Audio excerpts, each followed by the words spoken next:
Well, hello, everyone. I am really excited to be conducting our second interview for the Lantern, this time with a care partner. And this is Mary Kay Freshour, and you live in Upper Arlington. Is that right, Mary Kay? Yeah. Yes, Yeah. Upper Arlington, but Columbus, everything else. Okay. Yeah. And your husband's name is Jim. Mhm. He has Parkinson's, and you are his care partner. And so, Yes. um, if you don't mind, Mary Kay, just getting to know you a little bit. Are you employed? Do you work?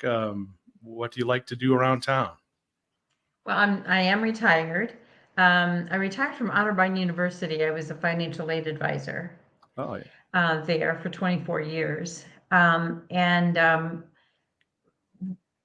I retired in 2014. And interestingly enough, that's the year he was diagnosed.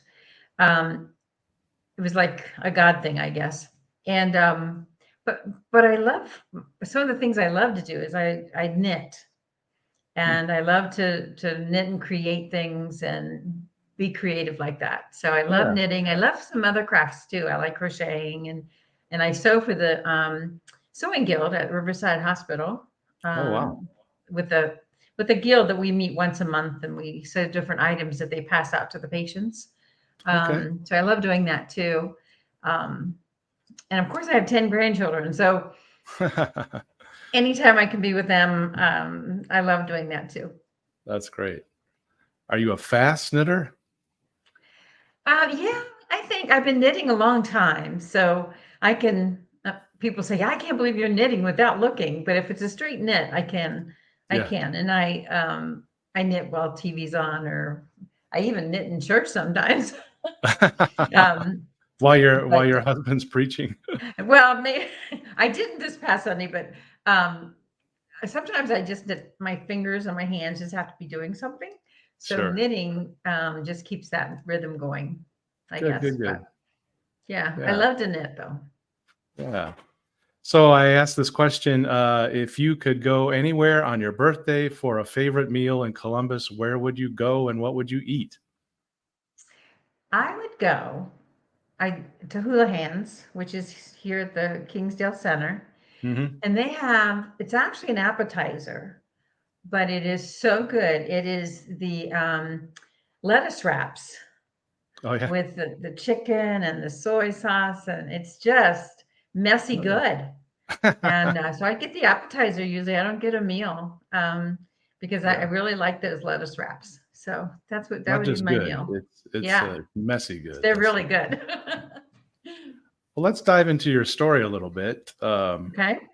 So could you give us just a little overview of Jim's diagnosis, maybe what led up to that a little bit, and just some of the circumstances around, this declaration of Parkinson's? Sure. What was interesting, I started noticing different things. We were out for a walk in their neighborhood, and I looked back, and he was, of course, way behind me. But I looked and I said, "Why aren't you swinging your arms?" He said, "Well, he didn't know that he wasn't swinging his arms, but they were just out in front of him." And I thought, well, gee, that's kind of odd. When you stride, you want to swing your arms. And then when he tried to swing them, it was very awkward. Hmm. So that was the one thing I saw. Then we both noticed his writing was getting smaller. But again, old age, we didn't know that much obviously about Parkinson's and the different symptoms. So then we went to one of our annual conferences for the United Methodist Church. He's a former pastor. Mhm. And one of the friends of his actually came up to him after watching him walk. He says, "Do you have Parkinson's?" Wow. And Jim said, "No, at least not that I know of." So that was always in his head, thinking somebody noted that maybe I have this disease. So then I started seeing other things. His gait changed and his face. He wasn't smiling like he was more masked, and he was starting to slunch over. And I put Parkinson's. I went to the computer. So I put Parkinson's in, and then I put all these things that I've noticed. And sure enough, he had 6 of the 10 symptoms for Wow. Parkinson's. And so I told him, I said, honey, you need to come in here. We need to talk. And so he looked at what I had pulled up, and I said, I think our next step is to see a doctor. Because he was, the other thing he was getting is very fatigued, as I know a lot of us know that at this point. So we went to the doctor, went to the PG or GP, sorry, and he sure enough went ahead and put him on carbidopa levodopa, and then we got an appointment with a neurologist. And our first one, he was more of, it's okay to be just a motion specialist, but that's who it was. And so he said basically that he thought maybe he had Parkinsonism. Hmm. And so that he says that sometimes they don't like to diagnose complete Parkinson's disease unless it's just a Parkinsonism that's kind of part of Parkinson's. Mm-hmm. So he then referred him to Dr. Hinkle, and we went to Dr. Hinkle, and he looked at him and did all the tests that he needed to do. And sure enough, Dr. Hinkle said for sure that he had Parkinson's disease.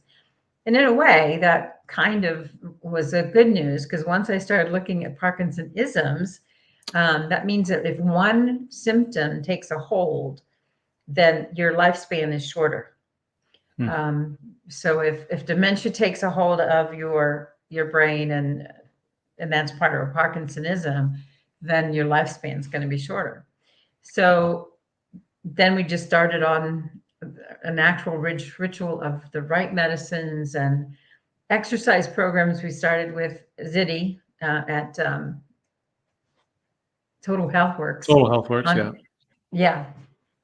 And well, no, I'm sorry. He actually started with MJ at the Gerlach Center, and had built a really good friendship there. And that's where he started. And then during the COVID, we went Zoom with Zitty, Yeah. and that started that relationship.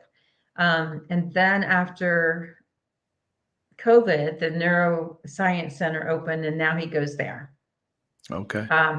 So that's kind of the involving of his disease. He's gradually gotten worse in each one of those areas I mentioned, with his voice and his gait and exercise and fatigue. I mean, we all get tired, but you can tell when he's ready to lay down or needs a break. Yeah. So where are you finding out about all these options? Are you Googling all these things, like where to work out, where to do this and that? Sure. Well, our first encounter with Dr. Hinkle, he's the one that directed him to the Gerlach Center to do the delay disease class there, with MJ. And he loved that class. And then when they disbanded that building and went to the actual neuro center, then the class kind of split. Some still go to Total Health Works down on Fifth Avenue with Zitty and Jackie, and some went to the actual neuro center. Okay. And we just decided that the neuro center was near us, and it was a beautiful facility for one, Yeah. and it had all the options of, if he at a time became where he wasn't able to walk or was in a wheelchair, they have lifts that can still lift you into a bicycle or lift you into a treadmill if that's what you need. So we thought that facility looked like it was more of a progression of where he might go. So we went from the Gerlach Center to the Neuroscience Center just because that was the way things were going. Sure. And then he found, he also goes to Wednesday, the Dancing for Parkinson's, with Cleo, and I can't say her last name, but he does dancing on Wednesdays. And there's about 12 in the class. Oh, that's awesome. Dancing with Parkinson's. Yeah. Is that what it's called? Dancing with Parkinson's. Wow. And he really enjoys that. It's a slow movement dance. It's not the jig or anything like that, but it's how to just move big in the dance in the dance steps that she gives. So he really likes that one. So I'm going to go back in time just a little bit to that moment of being diagnosed. How did you feel, Mary Kay? Like, what were your thoughts or emotions, if you don't mind sharing? Sure. I was uncertain, obviously. I had never experienced Parkinson's with any family member or even a friend. The only thing I remember as a kid growing up is they would say, "Oh, she's got the shakes," Hmm. or instead of Parkinson's, they had a different name for it. Hmm. And it was just the shakes or they didn't say tremors or anything. But I had no experience with it at all. I didn't know anybody that had Parkinson's. Now I know very many people that have Yeah. Right. Parkinson's. But I kept praying, that God had picked my retirement year to coincide with his diagnosis, that I could be home and be available. Didn't know where it was going to take me, so it was a very questioning time as to what I was going to be involved in and how quickly was he going to progress into the disease. And I know sometimes when you go to support groups or even just to talk to another person has Parkinson's, another care partner, it's scary because their person is already at a level where mine is not. And I'm going, oh my gosh, that's what's ahead of me, and it is scary. Yeah. And we've been married 52 years, so nothing was going to change that. It was just how am I going to change to be this kind of a care partner? I'm not a nurse. What kind of level and how long can I be a care partner that can actually take care of him when he Right. reaches a different level? So it was it was scary, very scary. But then I I remember we went to early on a Michael J. Fox conference, Hmm. or I think it was a conference. Oh, it was the opening of the neuroscience hospital wing. He Oh, came yeah. to give Columbus praise for having that kind of a facility. And so in his statements, it was basically one, just live for today, but two, don't get there before your patient does. So what he Oh, was saying is, don't say you can't do this until he says he can't. Don't say he can't, ride a bike if he thinks he still can. And then he or the person who has Parkinson's needs to say, I can't ride the bike anymore. Then you can step in and say, well, we'll get rid of the bike. But just live each day the way wow. you want to live it, as long as you have that day to live it. And he was wonderful. And then he You, also you're saying that said, you're huh? saying that Michael J. Fox himself appeared in Columbus? Yes. Oh, really? Yes. He was we were at the I think it was the Hio Theater. Hmm. It was wonderful. And he, spoke about his journey. But the other thing, he at the end, he gave a chance for questions. And one question from the floor was, what advice can you give to the care partners? And one of them was what I just shared with you. But another one, before he even said anything, he said, care partners are angels. Hmm. And, I got emotional, thinking, oh my gosh, we're there for them and we want to take care of them. And he said, but they're angels because they are there. They are taking care of their person with Parkinson's. And through that, then he shared that, just don't get there before your loved one does. So let them do as much as they can until they can't. Um, yeah, that's a interesting sentiment because partly on the face of it, I certainly agree. But then there's this element of like, who's going to tell the person with Parkinson's that they can't be driving? If Right. they don't declare I can't drive, and clearly they shouldn't be driving, is there someone other than the care partner that needs to make Right. that statement? Well, yeah, that's kind of what I think this other person was and asking the questions from the floor, is that if they start having many falls and injuring themselves, then it's time to say, honey, I think you need to use a walker. let's try the walker for a while. And then sometimes that'll build more confidence that they're able to walk. And then they're Mhm. thankful, they're using a walker now.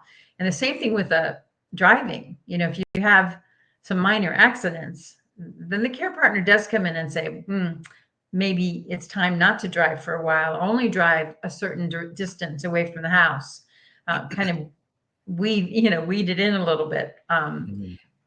But he was saying you don't want to make them injure themselves, but you also want to guide and direct them in the direction that if they are starting to fall or they are starting to show signs of having accidents, then you need to say, here's, let's try this. Let's do this instead.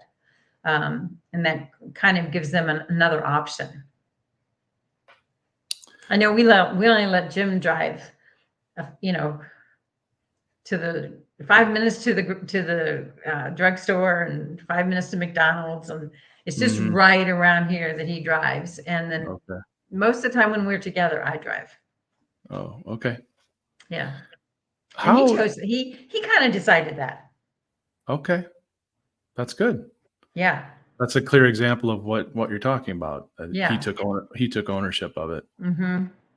How different would you say your life is as a care partner? Like, if you imagine that Jim didn't have Parkinson's, your life is a little bit different or it's way Hmm. different?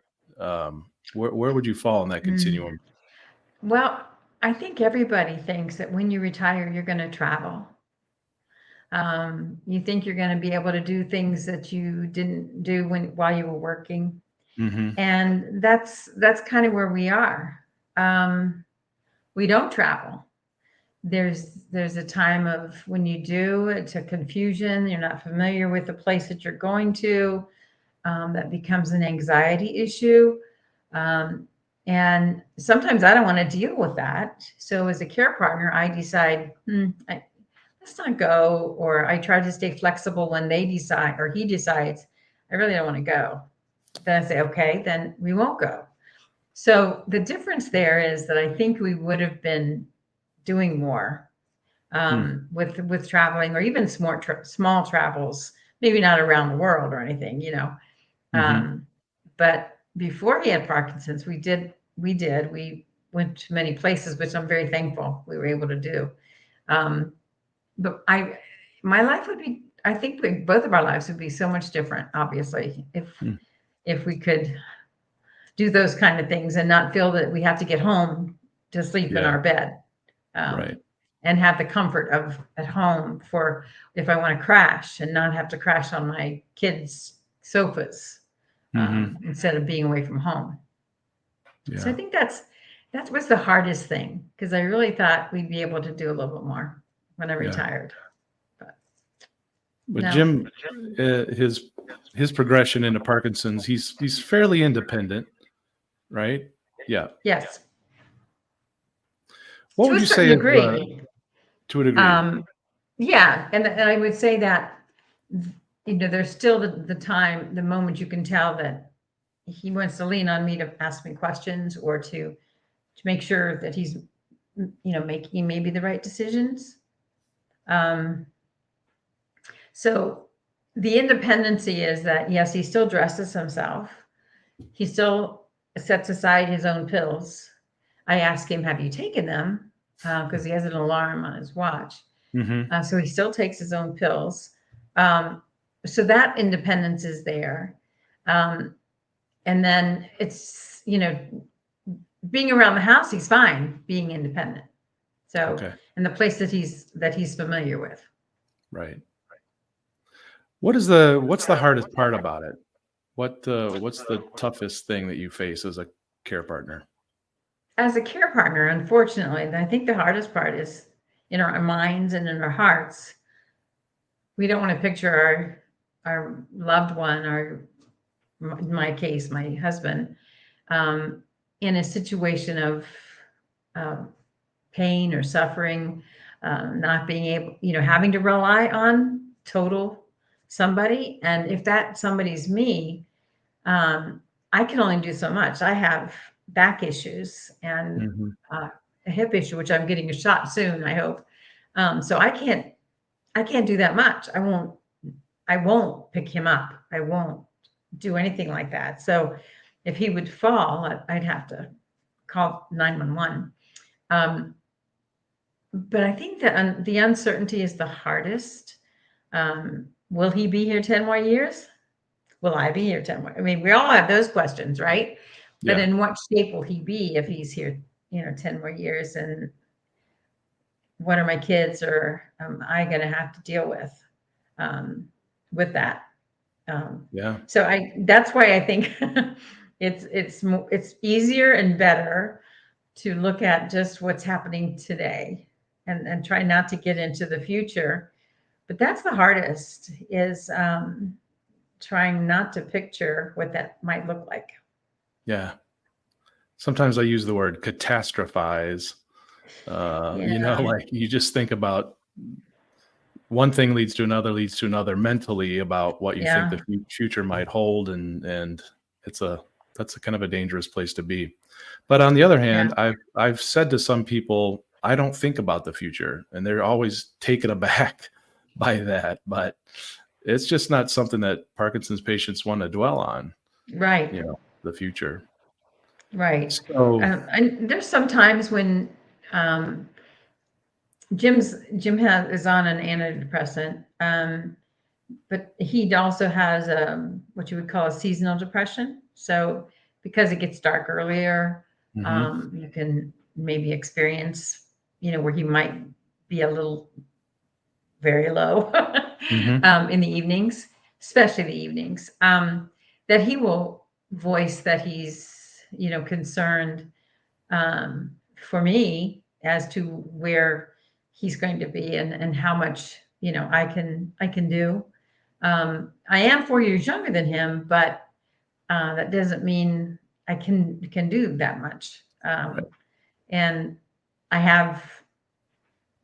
You may ask, but I'm in a support group, which I love, and I don't know what I would do without it because with them comes a lot of resources, things we can do, equipment that helps things get a little bit easier, um, and the hugs and the support that we get from each other So just to clarify, is you're in a support group for care partners. yes, just care partners, and not for your partner with Yeah, yeah, right, Parkinson's. right. And that is where we're able to just let it go. We laugh, we cry. Um, we says, my husband or my spouse or my loved one does the same thing, and then it's a Mm. reassurance for us that we're not in it alone. And so that care partner support group is wonderful. We have several widows who have lost their husbands from Parkinson's, and they continue to come to help us that still have our spouses alive. So, Yeah. and they like it because it's still their kind of a support group that they love to connect with. And When I it meets on the third Thursday of every month at Maple Grove United Methodist Church at one Okay. o'clock. Yeah. I'll put those details in a when I put this newsletter together, I'll make sure we Okay. have those details for Yeah. sure. Um, yeah, so I've always thought care partners need care partners, and so Exactly. outside of this group, um, what kind of self-care, I'll ask, do you undergo, or how do you manage to just keep yourself up and buoyant and, you know, Right. ready to take it Well, on? recently, because of my back, I've been doing water therapy. So, and that's been wonderful. But I've had to do it just, my movements are harder. I mean, I can get up and walk, but I have pain. Um, and I can manage, supper and things around the house with pain. So hopefully I'm supposed to get a steroid injection in a couple of weeks once the insurance approves it. But so I do the water therapy right now, but I also like to do Aqua Fit, which is at LA Fitness. And again, Mm, that's another group of women that all have different stories. Some their husbands have cancer, so they are caregivers. Some are already widows, and it's a fun group at the LA Fitness pool. or I Hmm. guess I'm sorry, it's a Sporta now. It's got a different name, but I Hmm. go to the one at Graceland. And once my therapy is done, which was this week, I'll start back over there. Didn't want to do both to try and mix up my treatments. So I'll start Yeah. over there. And then the other thing I already told you, I love to knit. Hmm. That is therapy for me. I can sit Sure. down with music on the radio or putting in a CD and just knit, and I'm in a whole different place. Hmm. And I love to start a new project because then my creativity gets caught Hmm. up in how this is going to look and how's the yarn going to fit in and stuff. Yeah. But that's one of my therapies that I like to do is just to sit in it. Um, and my other self help or self care, I guess, would be church. Hmm. Going to church and being with my fellowship of friends there and worshiping and giving praise is how I get fed spiritually. Hmm. Yeah. So important. I'll ask the It question, is. what do you wish Jim knew about your situation as a care partner?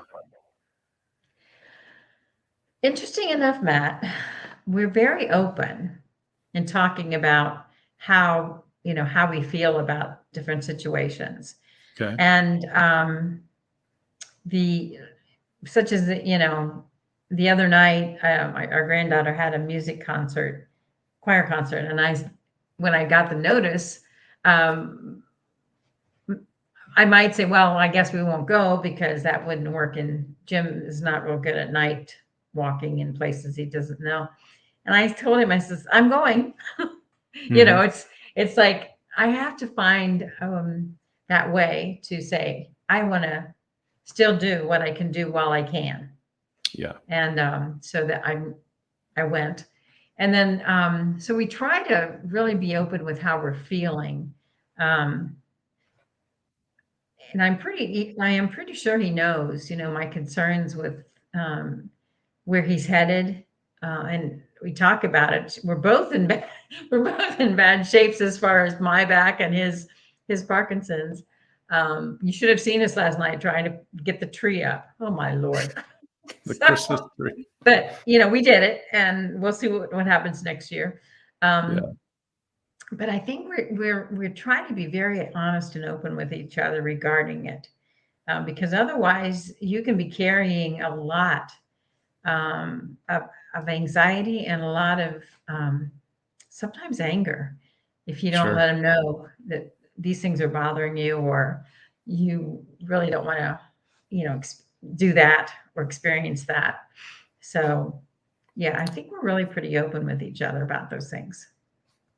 From my vantage point, it seems like there's an unfair burden on care partners to sort of hide things that, emotions or ideas that people would find off-putting, in the sense that, if you were to have the thought that you didn't want to do this anymore, or you're really tired of it, or you wish Oh, you yes. all these things that technically kind of care partners aren't really allowed to say because you don't have the disease, you Well, know. and we're not allowed not to do it. So in other words, all of a sudden, Jim used to do the grocery shopping, and Hmm. now I'm doing it actually online and picking it up. Um, and I take care of all the bills and the banking, and um, we're having some things done to the house, so that we can have wider doors and taller toilets, and all those decisions are on me. Yeah. And so just making sure that it's right, but I'm trying to share with him as well. Here's what I picked out. Here's what Yeah. here's what this is going to look like. Um, but he wouldn't say yay or nay, just Hmm. that I've done it. Um, but it's like if I make a wrong decision, or if I make a wrong purchase, or then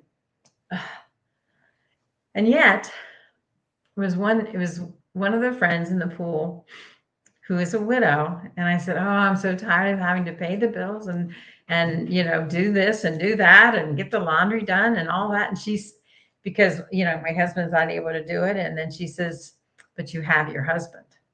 Mhm. So there's that, right? Yeah, there's that. Yeah. Um, and so as a widow, you'd rather have your husband and have to do all those things than to not have that loved one with Yeah. you, I guess. So, What it's so different and difficult at times. yeah. What's And something then you'd I like don't to know. I don't know that our kids. I mean, our kids see him and know um, what he's like, but sometimes, as many of you know, they put on their best behavior when they're with the family or somewhere else, and they say, "Oh, he looks great. Oh, he's doing good." And I'm going, "Oh, but you don't see him at home." right. And so at home, we have a routine of taking naps, sleeping in, whatever we need to do if we don't have to get up, and making sure things are in order as much as we can. Today, I bought a big calendar so that I'll start now putting things in the calendar for each one of us so that he has that to look at. Yeah. Because I think there's some memory things going on. Yeah. So, Wow. While but while it's we're on hard. this, yeah, yeah. What is something you'd like to say to care partners? Surely there's going to be some watching this, and if you could just encourage them or say something to them, what might that be? Wow. Um, I didn't put that in my list of questions, did I? well, that's okay because I think what I like hearing is that in the support group is that we're here for you. If you have anything, we share our phone numbers. Um, call us. Even meet me for coffee if that's what you need Mhm. to do. But don't do it alone. You don't have to do it alone. Um, some of them don't have family nearby, and so they do feel isolated and lonely and alone. But that's why we share our phone numbers and tell them, call me or connect with them some other way. And there's another, person who was at our lunch last week who can't come on Thursdays. And because she has something else on Thursdays. And I said, "Well, here's Mm. my number. Call me and we'll get together on our own." So I haven't heard from her yet, but I have her number too. So I thought I'd give her some time to kind of absorb all that. But it's just reassuring to know that I'm not in this alone. Mm. There's many friends and people um, who are there for me, Wow. and You're I'd be blessed. one for whoever's listening. Yeah. Going back just a little bit, and then we're almost done. Have you ever caught Jim sort of lying or exaggerating the truth in front of a neurologist in your presence when you kind of thought Jim's not giving the square real truth here? Well, I think it's like I just said. They go to the doctor's office and they walk like they've never walked before, or they do the things really really fast and are doing everything that the doctor says. "Oh, you're doing and some things that if he answers it incorrectly, I give a face, and then the doctor will look at me and says, "Is that right?" I says, "Well, here's what's really that I see happening." Because he would say maybe that he doesn't have any freezing moments, but surely he does. Um, and so it's just kind of maybe he doesn't notice that it's a true freezing moment, but it is. Or whatever he might think he's doing right can be different than what I see. Um, and so yeah, I'm glad that I go to that's the other thing. Care partners, you need to go with your Mm. husbands to Yeah. the doctor appointments, to the neurologist. Um, no matter what they say, you put your foot down because you have to hear what the neurologist is saying, and if they're telling their neurologist exactly how they're feeling. And don't don't not go, because Yeah. you need to know, and you need to see. And if you have a concern and you don't want to share it right out with the doctor, you can send, if you're on any kind of a portal, you send a message to the doctor or the nurse first and say, I'm having some concerns about this or that, and then they'll bring it up rather than you. So those Yeah. are some tidbits. Yeah. Yeah. Yeah. Well, last question is any other tidbits? Just what else? What have I not asked that you'd like to say, or what's something you want to communicate? Maybe it's something you've learned over time to make your life easier, or bit of advice. Besides what of all I've said, um,